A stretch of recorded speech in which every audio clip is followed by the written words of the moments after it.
7 days. That's just over 5 weeks to Election Day. We have some breaking news right now that helps show you just how competitive the fight is for control of the United States Senate. Let's start with the big map here. You see these races that are highlighted. These are all states with big Senate races. If they're blue inside the yellow line, they're held by Democrats. If they're red inside the gold line, yellow line, they're held by Republicans. Well, Republicans need +6, a net gain of 6 seats to get control of the Senate. Even most Democrats concede Republicans are likely to win Montana, South Dakota, and West Virginia. So then how do they get the other 3? Well, part of that is to make sure they hold Georgia, Kentucky, and Kansas. More on that in a minute. But to get the other 3, Democrats start here, Alaska. They think that's a good cause for a pickup there. Close race, but the Republicans are confident they can get that one.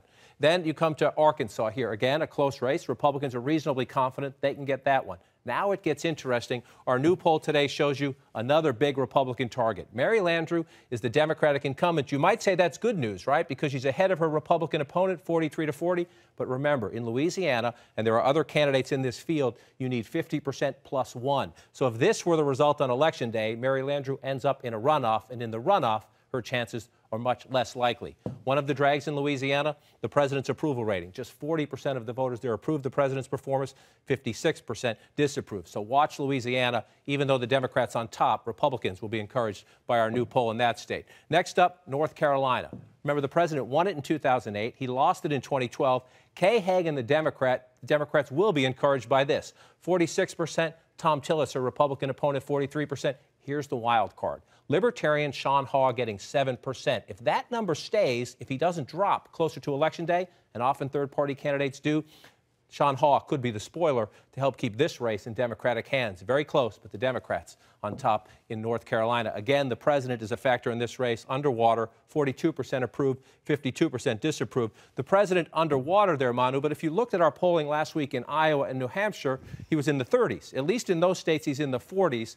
When you look at those numbers, I guess you have to say Mary Landrieu's in trouble. Kay Hagan, though, hanging on. Yeah, the Democrats certainly believe that North Carolina is moving closer to them, but there's more evidence that Mary Landrieu will be in serious trouble if they do get into the runoff in Louisiana, which looks like that she will be. The best chance for them to keep that seat is they need to win. She needs to win outright on November 4th. There's no sign that she is. The larger issue for the Democrats, though, is ensuring they get their voters out to the polls. They have doing pretty well registering voters, but they're not doing well in ensuring those voters actually come out on Election Day. And a big reason why is dissatisfaction with the president and the direction of the country. And if they can somehow overcome that, then they could prove victorious on Election Day. Here's a really interesting question about Louisiana in particular when it comes to Democratic turnout. There is a large African-American population in Louisiana. They still like Barack Obama. Does Barack Obama actually help Mary Landrieu in the end if this becomes a turnout game? That's a challenge for her because there are a lot of white voters who don't like the president. So she's stuck between trying to court those voters and her base. It is conceivable there you have a December runoff with control of the Senate at stake, in which Mary Landrieu is losing and her only chance is to bring in the president, right? Right. I was actually in Louisiana writing about black voters a couple of months ago, and you do feel that very strong, intense feeling of wanting to support the president and people saying that they are going to get out there and support Landrieu.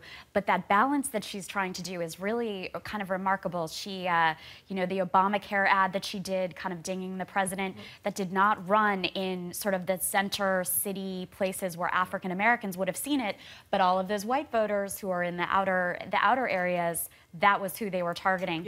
I will also say about Mary Landrieu, though, she's a very strong closer. We've seen that in some of her past races, and her people are very good on data, and they have been working for months on turning people out, and we'll see if that works. I mean, I think the DNA of the state there is what, you know, is going to matter a lot on Election Day, and the fact that in 2012, Obama loses that state by 18 points compared to North Carolina, which he only lost by 2%. I think the African-American voters, big factor there, but you're also seeing Republicans try to go after those voters and frankly argue to them that it hasn't been so great under Barack Obama. Dr. Ben Carson has been talking about rebuilding and Katrina. Part of the challenge is that seat would matter if the Republicans hold their own.